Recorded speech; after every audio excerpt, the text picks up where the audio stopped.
The photo looked calm and peaceful at first, showing two people who seemed like friends, but when you looked closer, the man's hand rested firmly on her shoulder. Afternoon sunlight came through the tall windows of the Charleston Historical Society's restoration lab. It made golden patches on the old wooden floor.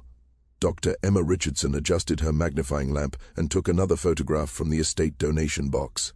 This one was in a fancy gold frame. She gently removed the protective tissue paper from the studio portrait made in the 1850s. The photograph showed a well-dressed white man and a black woman standing formally in front of a painted background of a peaceful countryside scene. They stood very close, with the man's hand on the woman's shoulder. At first look it seemed like a normal daguerreotype from that time, rich people captured for memory.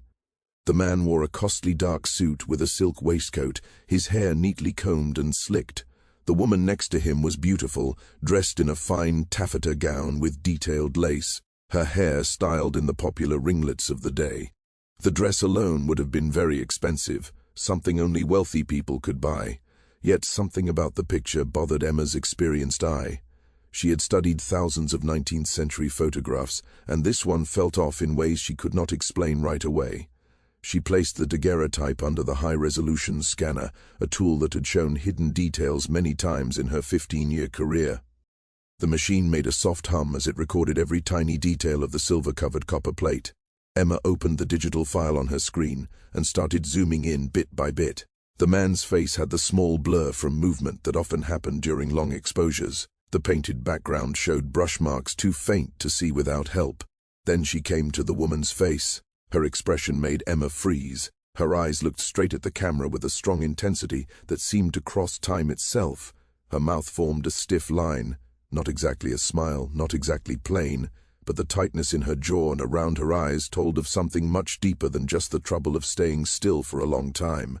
Emma zoomed in on the man's hand resting on the woman's shoulder. His fingers pressed hard into the fabric of her dress, and you could see the pressure because the fine taffeta bunched under his grip. This was not the soft, loving touch of a husband. This was control. She leaned closer. To the screen, her heart beating faster. The woman's shoulder looked a little raised on that side, as if she wanted to pull away but could not. The muscles in her neck showed slight strain, hard to notice at first, but clear once you saw it. Emma sat back, a cold feeling growing in her stomach. She turned the frame over. On a faded label in old ink it read, Mr. Jonathan Hartwell and his wife, Charleston, 1857. His wife. Her fingers moved quickly over the keyboard as she searched the Historical Society's large database of Charleston families. The Hartwells were well known, one of the old plantation families with roots going back to colonial days. Jonathan Hartwell, born 1825, took over Riverside Plantation from his father in 1850. Property records showed more than 300 acres of rice fields and 47 enslaved people listed in the 1850 census. She quickly found his marriage record. Jonathan Hartwell married to Catherine, no last name given, in a private ceremony in June 1856. No last name, N.O. family listed, no church records of banns posted, which was normal for white marriages in Charleston society. Emma searched newspaper archives from the Charleston Mercury and the Charleston Courier. She found several mentions of Jonathan Hartwell in the social pages, attending balls, joining the agricultural group, buying new tools for his plantation, but not one word about his marriage, which should have been big news for a family like the Hartwells.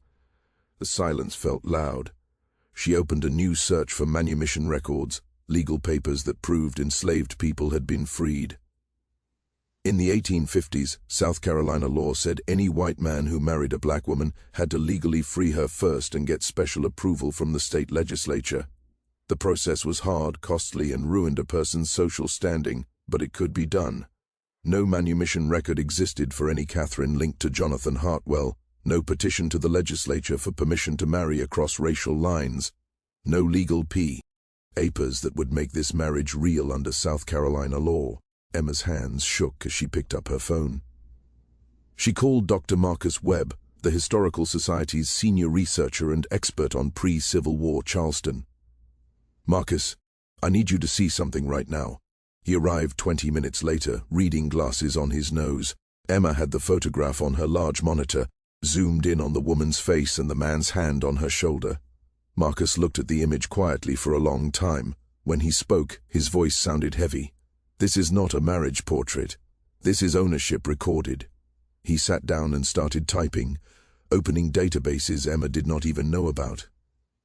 In the 1850s, some plantation owners had what they called informal marriages with enslaved women.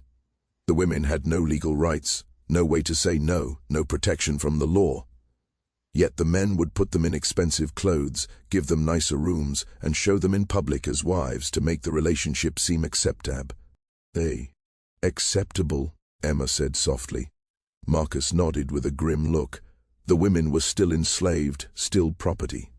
The fancy dresses and studio portraits did not change that basic truth, and if the men got tired of them, if the women tried to leave, they could be sold away from any children they had, beaten or killed with no punishment.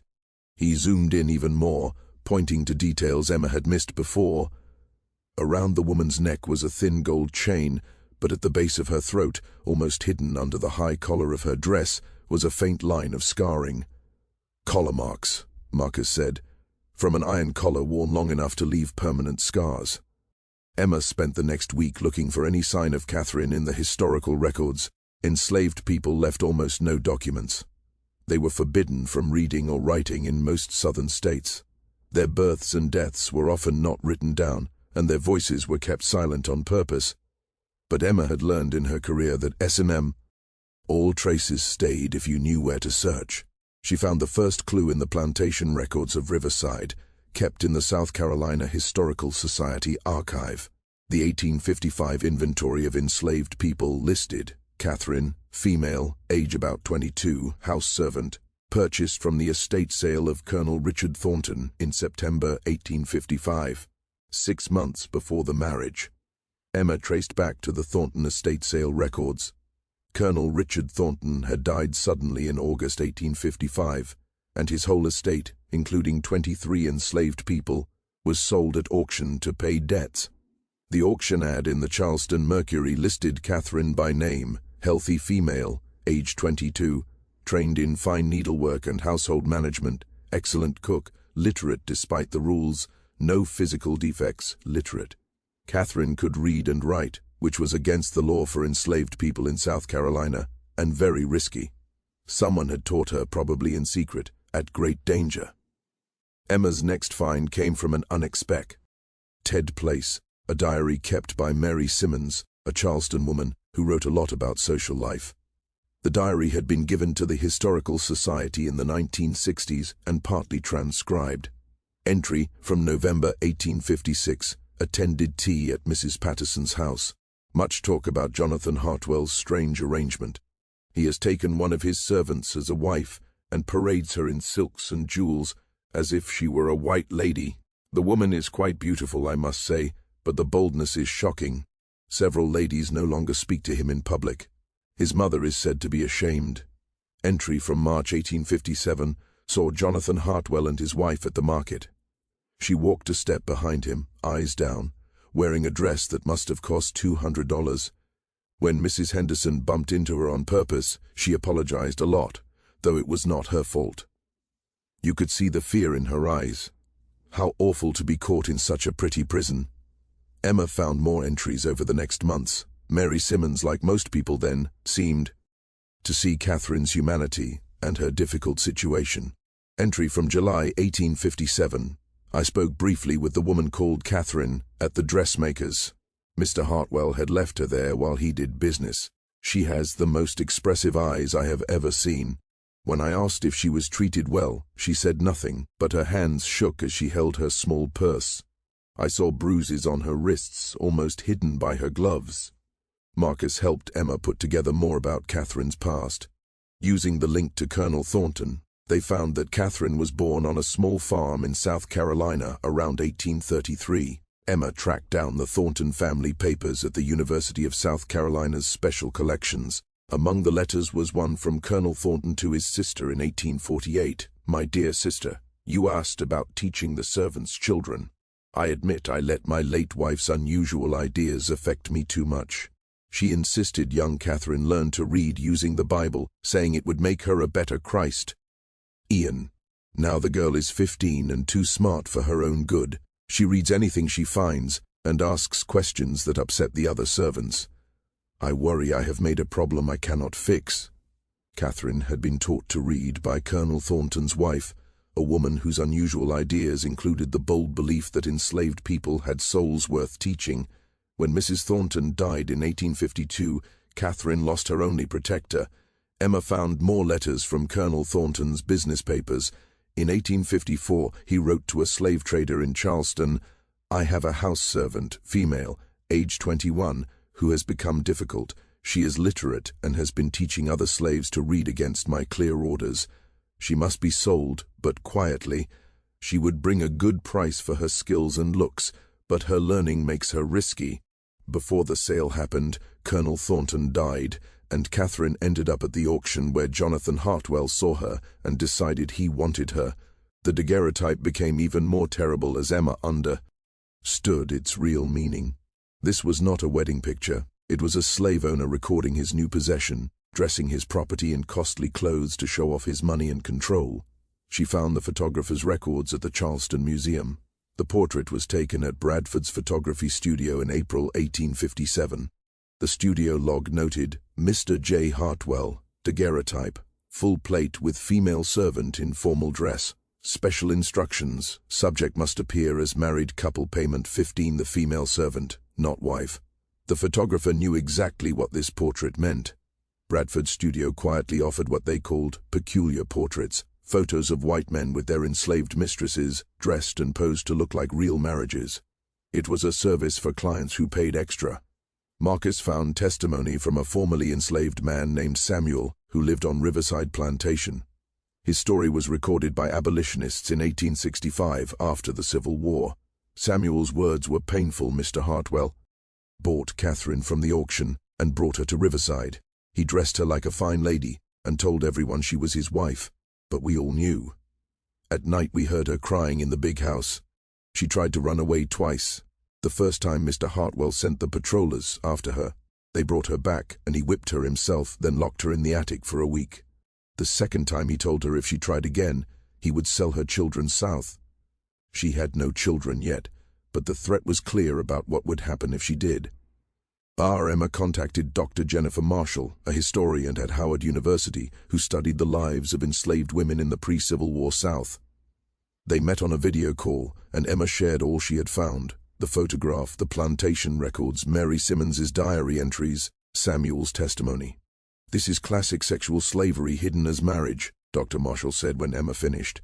White slave owners often said their relationships with enslaved women were willing or even loving. They pointed to the expensive gifts, better living conditions, and children they sometimes recognized. But consent cannot exist when one person owns the other completely. Dr. Marshall opened her own research files. "I have recorded over 200 similar cases across the South. The pattern stays the same.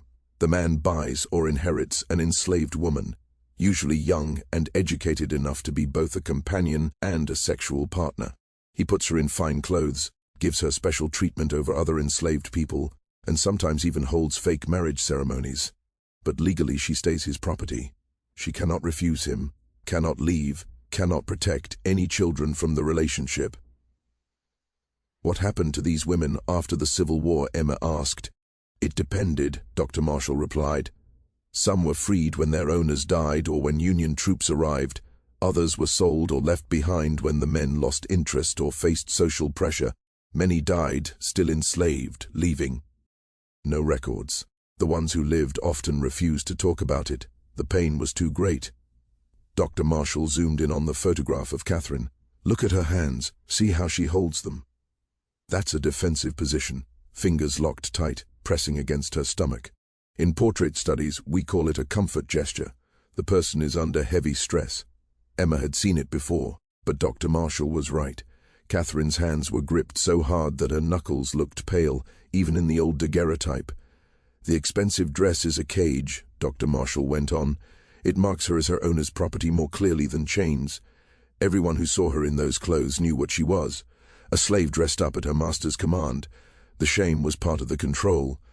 Emma felt sick. She had spent her career saving and preserving old photographs, but she had never fully understood how photographs could be used as weapons, tools of oppression that recorded crimes while pretending to show respectability. "What happened to Catherine?" Dr. Marshall asked. "Any records after 1857? That became Emma's next search. She went back to the archives with fresh energy, looking through death records, slave lists, and estate papers. She found it in the Riverside Plantation records from 1859. Catherine, house servant, died in childbirth on February 15th. The infant was also dead.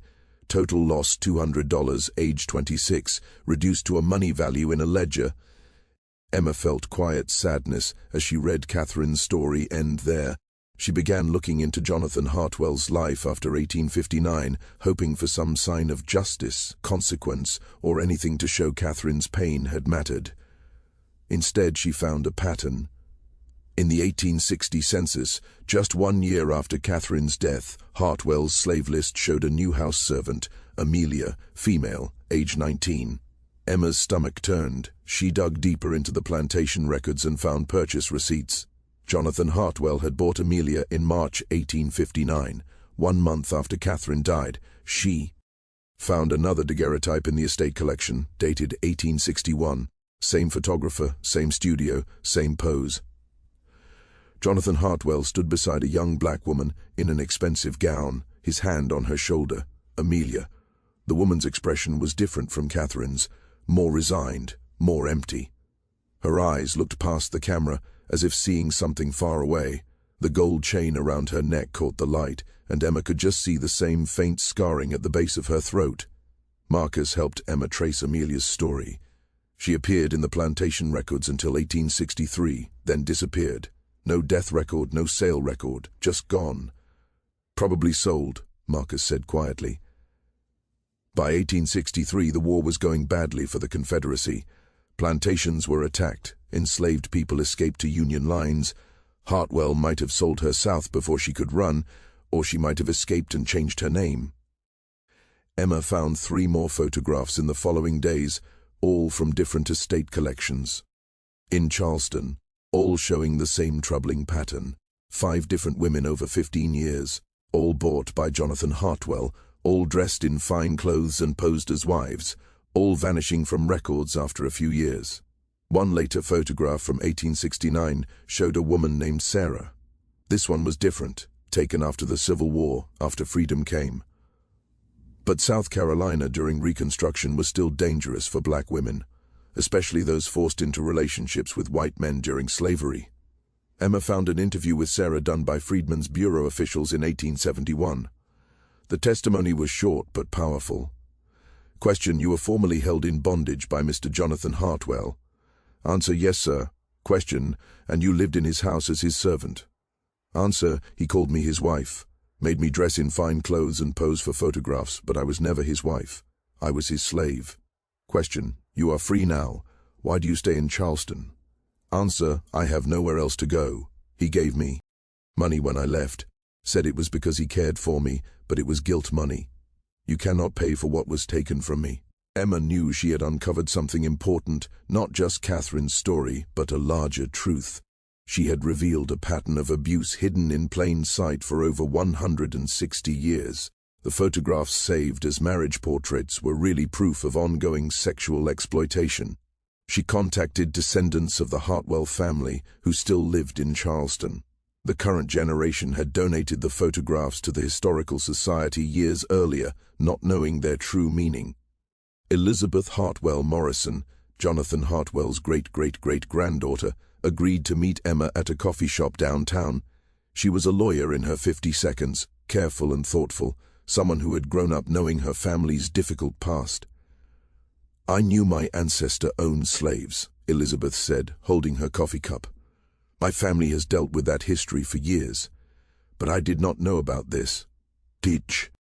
Photographs were always called portraits of servants in their best clothes. No one ever said wives." Emma showed Elizabeth the research. The plantation records, purchase receipts, testimony from Samuel and Sarah, the evidence of the pattern over 15 years. Elizabeth's face grew pale as she read the documents. My God, he bought women like he was shopping for furniture. The term historians use is fancy trade, Emma said softly. Women sold especially for sexual purposes, often to rich white men who dressed them up and kept them as long-term mistresses. The practice was common but rarely written down clearly. Elizabeth looked at Catherine's photograph for a long time. What was her full name? Did she have family? I do not know her full name, Emma replied. Records only list her as Catherine. Enslaved people's last names were not usually recorded, and if she had family, they were likely separated when she was sold. But she could read and write. Someone loved her enough to teach her, despite the danger. Elizabeth took out her phone and started making notes. This needs to be shared. My family's foundation works on reconciliation projects about slavery. This would be an important part of that effort. There's more, Emma said, showing records of the 5 women forced into these false marriages with Jonathan Hartwell. Catherine was only one of many, and Hartwell was not the only man who did this. Emma had found similar photographs across Charleston. This was a widespread practice, not something rare. Elizabeth's jaw tightened. How many? I have identified over 30 photographs from the 1850s and 1860s alone, Emma said, all showing wealthy white men with enslaved women dressed as wives, and those are just the ones that survived. There were probably hundreds more. Emma's work caught the attention of Dr. Angela Freeman, director of the National Museum of African American History and Culture in Washington, D.C. Dr. Freeman flew to Charleston to see the Ph. Autographs and documents herself. This is remarkable work, Dr. Freeman said, examining the daguerreotype of Catherine under magnification. These images have sat in archives and family collections for over a century, labeled wrong and misunderstood. You have given these women back their truth. She brought a team of conservators and researchers. Together with Emma, they started a full review of Charleston area collections, searching for similar photographs. They found dozens. Each image told a similar story: wealthy white men, young black women in expensive dresses, studio settings made to copy real marriage portraits. Once you knew what to look for, the signs of force were clear: the women's stiff postures, the men's controlling grips, the lack of real happiness in the pictures. One of Dr. Freeman's researchers, a genealogist named Michael Chen, began tracing the women through plantation records and documents after freedom. It was slow work, but little by little, pieces of their lie. Vase came out. He found records for a woman named Rose, who appeared in an 1858 photograph like Catherine's. After freedom, Rose filed a claim with the Freedmen's Bureau asking for payment for 15 years of forced concubinage. Her claim was turned down. The Bureau had no way to handle such cases, but her testimony survived. I was 15 when Mr. Davis bought me, Rose said. He said I would live in the big house and have pretty dresses. I thought it meant I would be a lady's maid. The first night I learned what he really wanted. I tried to resist and he beat me. He said if I did not cooperate, he would sell my mother to a plantation in Mississippi, so I stopped fighting. For 15 years I wore silk dresses and smiled when white people looked at us. But at night I prayed for death. Michael found another testimony from a woman named Hannah, recorded by abolitionists in 1863, when she escaped to Union lines in Florida. Master bought me when I was 17 because I was pretty enough to show off. He made me pose for pictures with him, dressed me like a white woman, told people I was his wife. But I could not leave the plantation without him. I could not talk to other slaves without permission. If I made him angry, he would lock me in a room for days with no food. The other slaves hated me because I wore nice clothes and lived in the big house. They did not understand I was as much a prisoner as they were, just in a prettier cage. These words gave painful context to the photographs, showing the truth hidden behind silk and formal poses. Plantation records could never capture what the photographs and the women's own voices revealed: the violence, the force, the deep hurt those images covered up. The National Museum of African American History and Culture announced a special exhibition called False Wives: Enslaved Women in the Photography of Possession. Emma's research became the base, but it grew to include over 60 photographs from collections across the South. The exhibition opened on a warm August evening in Washington, D.C. The gallery was full of historians, descendants, reporters, and visitors. Emma stood near the entrance, watching people walk past the displays she helped create over 6 months. The main piece was Catherine's photograph, made large and lit carefully. Now it had full context around it: the plantation records of her purchase, Mary Simmons's diary entries about her fear, Samuel's testimony about her escape attempts, the death record that turned her into a money amount. A panel next to the photograph explained the practice of sexual slavery disguised as marriage, with details about laws against interracial marriage, the complete power slave owners had, and how white supremacy excused terrible abuse. Most powerfully, the exhibition included the women's own words: Rose, Hannah, Sarah, and others, giving voice to experiences kept quiet for over a century. Elizabeth Hartwell Morrison came to the opening, along with other descendants of the men in the photographs. She had written a public statement accepting her ancestors' actions. Jonathan Hartwell used his money and power to exploit and harm enslaved women for over 15 years. The photographs we kept as family history were really evidence of planned sexual violence. As his descendant, I cannot change the harm he caused, but I can make sure these women's stories are finally told and their humanity honored. Dr. Freeman gave the main speech, standing in front of Catherine's photograph. For too long we have cleaned up the history of slavery, seeing it only as work exploitation while ignoring the sexual violence that was everywhere in the system.